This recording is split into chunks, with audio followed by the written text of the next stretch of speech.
Welcome to today's lecture on Doctrine of Subrogation. I am Dr. Pooja Jaiswal, Associate Professor of Law at Dr. B.R. Ambedkar, National Law University, Haryana. Today, we will explore legal concept that has its role in Latin and plays a crucial role in modern property law, particularly in mortgage relations, that is subrogation. Subrogation simply means to take place or replace someone or something. The word subrogation is etymologically derived from Latin word subrogare, which means substitution. It literally concentrates to substitution, that is, one person takes the place of another regarding legal rights and obligation.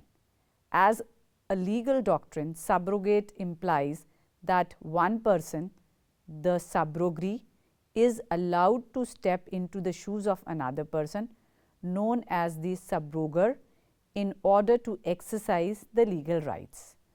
Objectives: the module aims to familiarize the readers with the concept of subrogation, to study the impact of subrogation in regard to mortgage property, to develop a comprehensive understanding towards the application of doctrine of subrogation, to examine the legal provisions under the Transfer of Property Act that govern subrogation, provide practical insights into how the said doctrine impacts the claim of the creditor, and pursue repayment.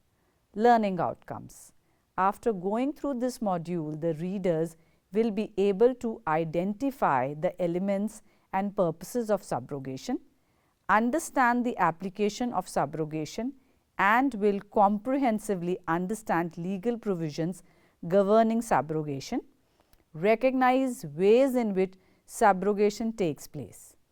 Doctrine of subrogation meaning: under the property law, this doctrine is used in the case of mortgage. The doctrine of subrogation refers to the right of the person to stand in the place of a creditor once he has paid off his debts or liability. The doctrine applies only when a person pays off the total amount of a prior mortgage. A claim for partial subrogation cannot be based on the partial payment of the mortgage debt. Say, for example, Mr. A has taken a loan from a bank and mortgaged his house property as security against the said loan. Later, Mr. A default on the loan repayment and the bank is about to foreclose on his house.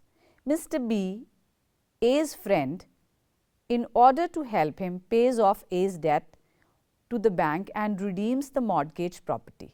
Now, B gets the same legal right over the property that the original lender, that is the bank, had over the mortgage property. Section 92 of the Transfer of Property Act of 1882 lays down expressly the provision of subrogation. Doctrine of subrogation is constructed on the principles of equity, justice, and good conscience. The rationale behind the said doctrine is that the party who pays off the mortgage gets all the rights as the original mortgagee had over the mortgaged property. In the case of Bisheshwar Prasad versus Lala Sarnam Singh, 1910, 6 Calcutta, LJ 134, the High Court of Calcutta explained the nature and scope of doctrine of subrogation as: the doctrine of subrogation is the doctrine of equity jurisprudence. The doctrine of subrogation is an equity jurisprudence doctrine which does not depend on the privity of contract. It is based on the facts and circumstances of each case and on the principles of natural justice. In another case, Ganeshi Lal versus Jyoti Prasad, AIR 1953, Supreme Court 1, the Supreme Court of India explained the principle of subrogation, that the doctrine of subrogation is equitable in nature and it means the substitution of one person in the place of another person and giving the former person the right of the latter. Doctrine of subrogation relevance. Subrogation as a doctrine has been recognized in all the legal systems. It protects those who settle or pay off the debts for others. It ensures the one who pays off the debt can claim the right of the original creditor and pursue repayment. The doctrine of subrogation under Transfer of Property Act 1882 safeguards financial interest of the creditor. The doctrine of subrogation is applied in the English law and in India as well, as it is general equity law. In subrogation, the parties are as under. Mortgage property is a property which is given in mortgage. Mortgager is the one who mortgages his property. He is indeed the debtor. He can also be called as the transferor as he transfers the property. The one who takes the mortgage money and transfers his property as the security against such mortgage money is the mortgager. Mortgagee is indeed the lender. In simple words, mortgagee is the one who gives the loan or the debt. The one who takes the mortgaged property and gives the mortgage money against the mortgaged property. He can be said to be the transferee. Creditor is the one who advances money to the debtor, mortgager, for paying off to the mortgagee the mortgage debt. Subrogation as a right is an equitable doctrine and whose roots can be seen in the ancient Roman law.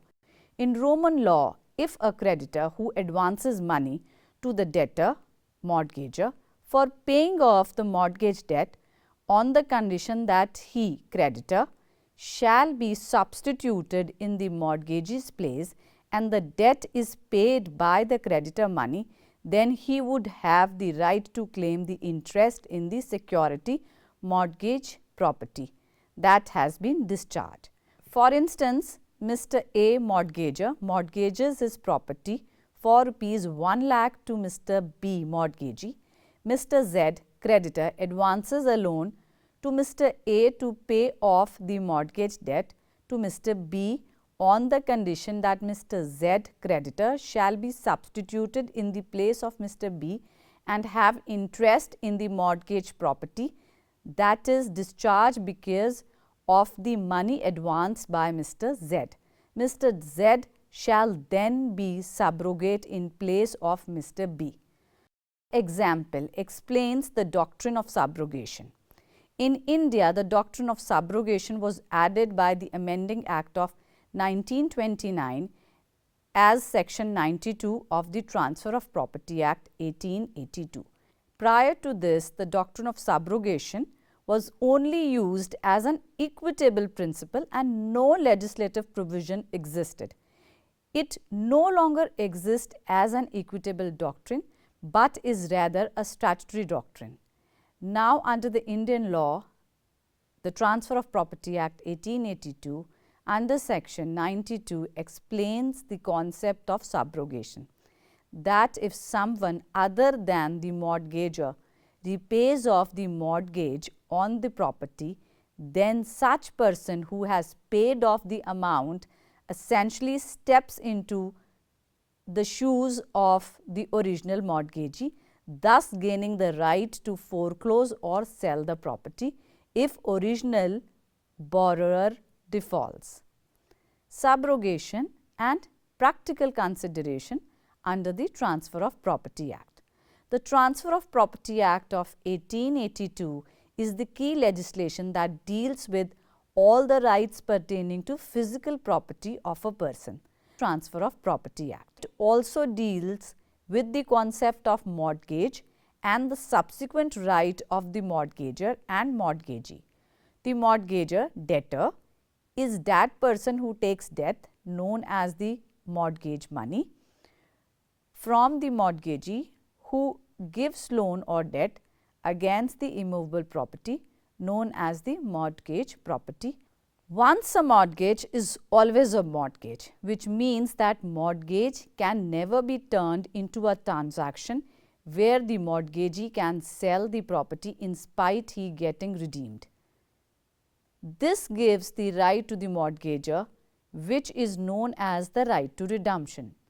Right to redemption is the right that the mortgager, after paying off the debt, will be entitled to the true and full ownership of the mortgaged property. At times, there can be a situation that the mortgager is incapable of paying off the mortgage money to the mortgagee. In such a situation, the mortgager's debt might be paid off by someone else who has interest in the property of the mortgager. Once the debt is paid off by this person legally takes the position of the mortgagee who was the initial debtor. This substitution or replacement of the mortgagee by the person who paid off the debt is known as subrogation. For instance, if A mortgager mortgages his mortgage property to Mr. B mortgagee for an amount of ₹1 crore mortgage money. Mr. Z pays off the debt on behalf of Mr. A. The mortgage money with respect to Mr. B is paid off, but however, Mr. Z, who has paid the money on behalf of Mr. A, will now stand in the same legal situation as Mr. B, mortgagee.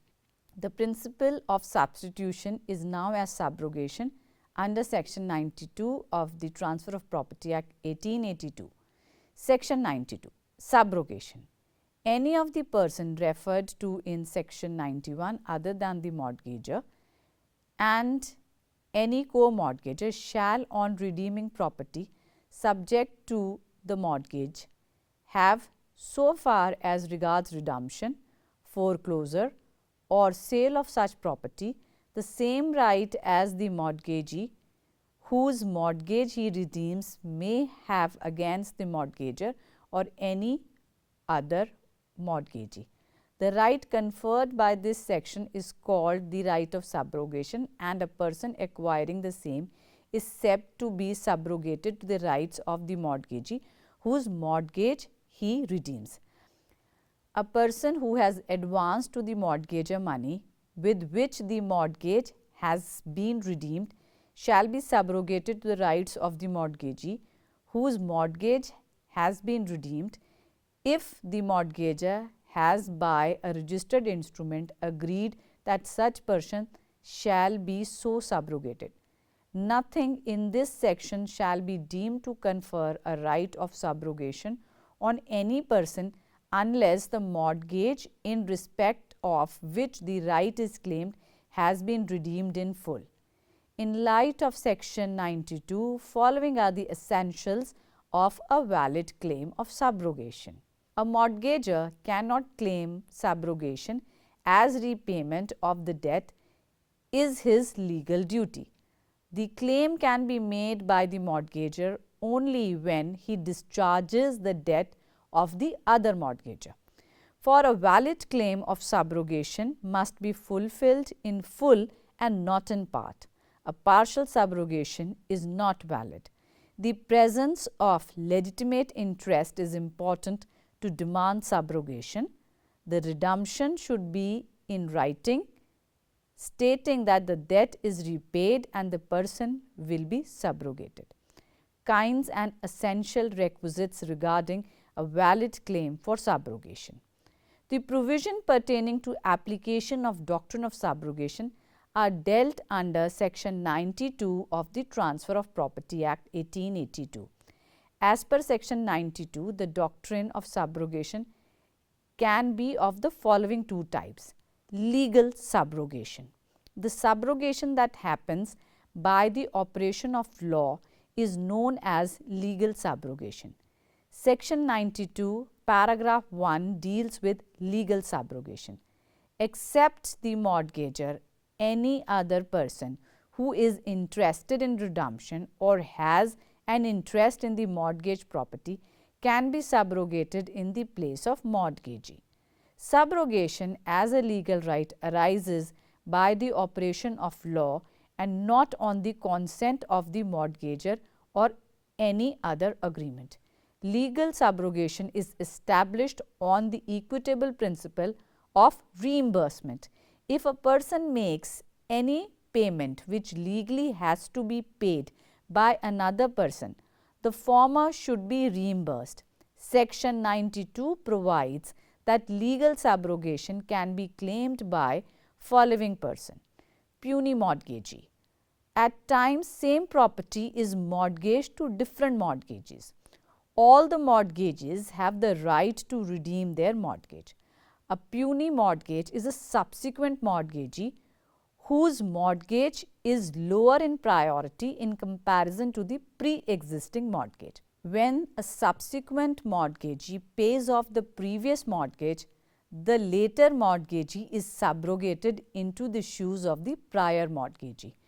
For instance, Mr. X mortgaged his property Z to Mr. A in the year 2020. Mr. X mortgaged his property Z to Mr. B in the year 2022. Mr. X mortgaged his property Z to Mr. C in the year 2024.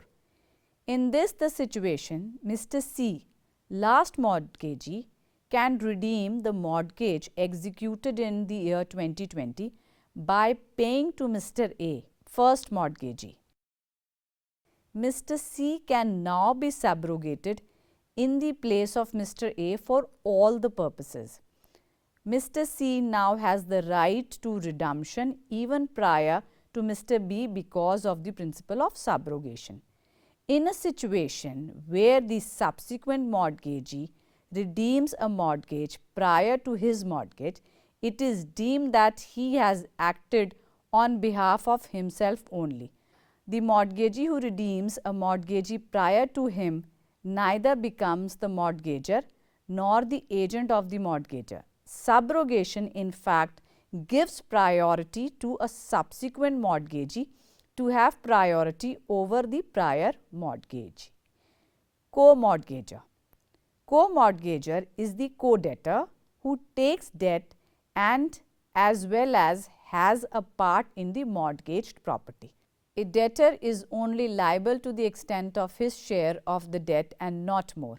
But in a situation where a debtor pays off his debt and the debt of the co-debtor also, he gets subrogated as against the co-debtor as a surety for the other debtor whose debt he has discharged. Since one co-mortgager pays off the debt of the other mortgager, he is entitled to claim contribution. For instance, Mr. A and Mr. B are co-mortgagers of property P secured for rupees 2 lakh. Both A and B have equal share in the property. Mr. B pays off the whole debt of rupees 2 lakh even when his share of the debt was only 1 lakh, thereby discharging Mr. A's debt as well. Mr. B will hence get into the shoes of Mr. A as far as the right and liabilities of the mortgagors are concerned towards the mortgage.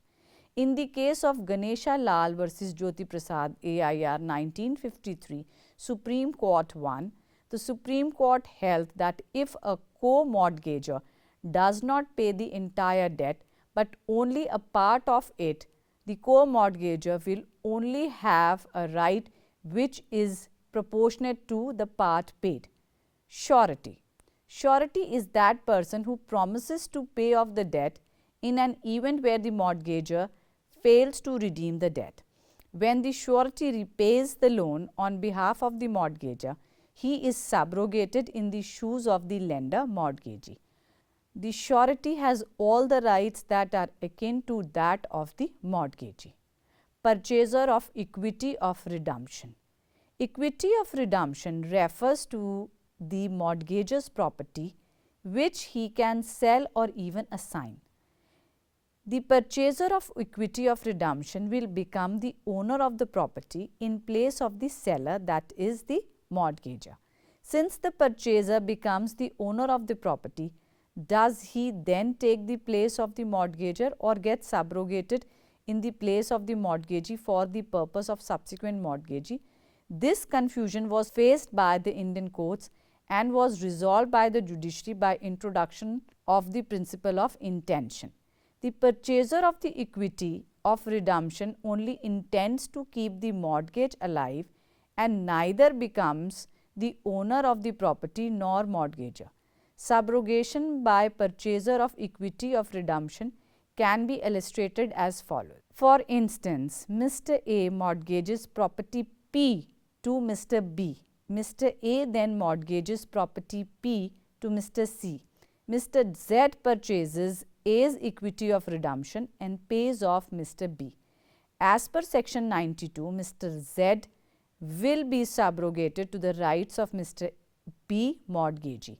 The impact of this will be that when Mr. C will want to enforce his mortgage, Mr. Z will have a prior right to mortgage as he paid Mr. B's and is thereby subrogated in the shoes of Mr. B. However, if a covenant exists to legally discharge the debt under a contract whether express or implied, then no subrogation can be claimed as discharging of the debt is just a legal obligation. In the case of Gokul Das versus Puranmal, 1884, 10 Calcutta 1035, the appellant was the creditor of the mortgager who purchased the equity of redemption. The property was subject to two mortgagees and Gokul Das cleared off one, but the second mortgagee filed a suit against Gokul Das. The question before the court was that whether Mr.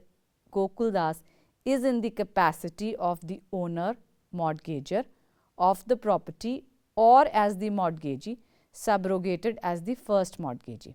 The Privy Council applied the doctrine of subrogation and held that the intention of whosoever discharges the debt is to be considered. In an event where the intention of the purchaser is not clear, it shall be assumed that the intention of the purchaser was to protect his own interest, which is implied to be of the mortgagee and not of the mortgager. Thus, Mr. Gokul Das will be subrogated in the shoes of the mortgagee. Conventional subrogation. Paragraph 3 of section 92 discusses conventional subrogation. Conventional subrogations happens when a stranger to the mortgage gives money to the mortgager through an agreement stating that he would be subrogated in place of mortgagee with the same legal rights if the mortgage is settled by the money paid by the stranger. The stranger may or may not have interest in the mortgage, but the money advance is for the purposes of redemption. The agreement must be written and registered, which is an essential element of the conventional subrogation, which necessitates that the money advance shall be used towards paying off the mortgage debt and the stranger shall be subrogated in the place of mortgagee.